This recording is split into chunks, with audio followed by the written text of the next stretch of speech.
নমস্কার বন্ধুরা, বিজলি Bengali cooking থেকে সবাইকে স্বাগত। আজকে দেখো স্বাগত জানিয়ে চলে আসলাম রান্নাঘরে। এই যে রেসিপি নিয়ে নতুন একটা রেসিপি শেয়ার করব তোমাদের সঙ্গে। দেখো এই যে কাঁকরোল, এই কাঁকরোলগুলো খেয়ে আমি যেইভাবে করব না বন্ধুরা, সেই রেসিপিটি খেতে কিন্তু খুব সুস্বাদু লাগে, দারুণ টেস্টি হয়। তার জন্য এই দেখো কাঁকরোলগুলো ধুয়ে ভালোভাবে এই যে কেটে মাঝখান দিয়ে মানে দুই ছাট কেটে মাঝখান দিয়ে ফেরে নিয়ে আসছি। যে জল বসিয়ে দিচ্ছি উনানে, এখন সিদ্ধ করে নেব। এটাকে একটু সিদ্ধ করে নরম করে নেব। আর এইগুলো কিন্তু একটু কচি কচি লাগবে বন্ধুরা, কচি কচি দিলে বেশি ভালো লাগে খেতে। দিয়ে দেব একটু লবণ।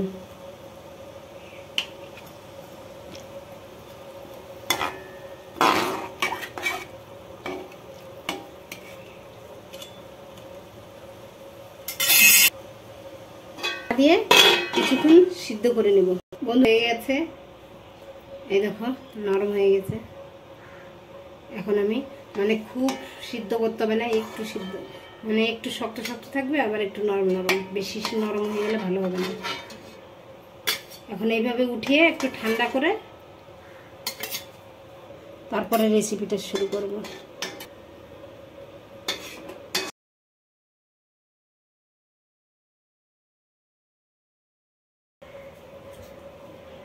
বন্ধুরা আমি একটু ঠান্ডা করে নিচ্ছি। এখন এই ভিতরের এই যে পুরটা এটা বের করে নেব, তোমরা করতে পারো। এই দেখো এই যে বের করে নিলাম এইভাবে, আর খোসাটা এইভাবে রেখে দেবো। এইভাবে দেখো এই যে চামচ দিয়ে পুরটাকে বের করে নেব।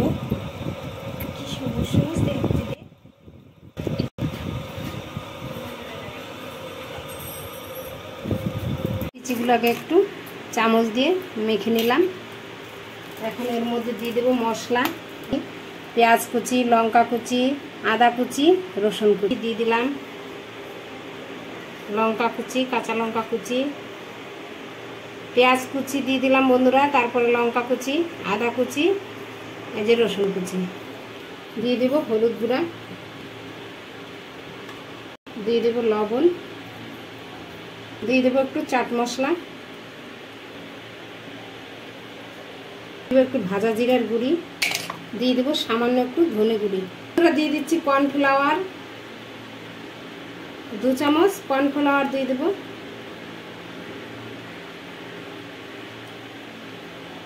একটু সরষের তেল কিছু দিয়ে ভালো করে মেখে নেব।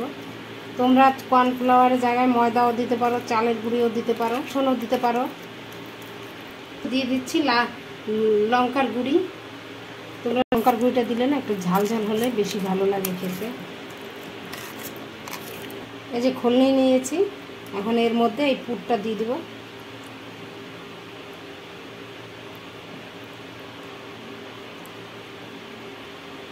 এই যে একইভাবে সমস্ত আমি কাঁকরোলগুলো পুর ভরে নেব।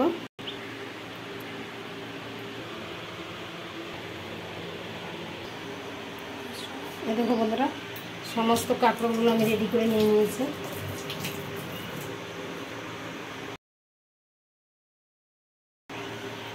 দেখো তেল গরম করতে দিয়ে দিয়েছিলাম। এখন এই যে দেখো পুর ভরা যে এগুলো কিন্তু এই পুরটার দিকটা নিচের দিক দিয়ে এইভাবে ভাজতে হবে।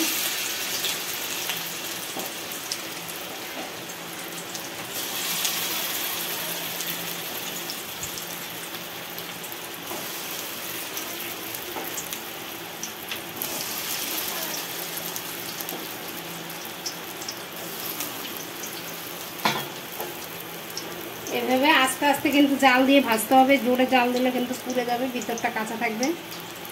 উল্টিয়ে দিচ্ছি, দেখো কি সুন্দর কালার হয়েছে। আর একবারে লো ফ্লেমে কিন্তু ভাজতে হবে, একবার কম হিটে। জোরে মানে হিট দিলে পরে কিন্তু পুড়ে যাবে আর ভিতরটা কাঁচা থাকবে।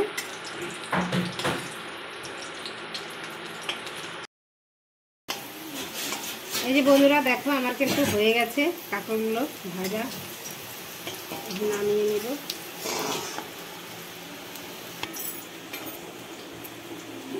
একটু টাইম নিয়ে ভাজতে হবে, তাহলে কিন্তু একবারে সুন্দর ভাজা হবে। আর যদি তাড়াহুড়া করো বন্ধুরা, খুব জোরে জাল দাও, তাহলে কিন্তু খুব জোরে জাল দিলে নিচের দিকটা পুড়ে যাবে, মানে ভিতরটা কাঁচা থাকবে আর উপরটা পুড়ে যাবে।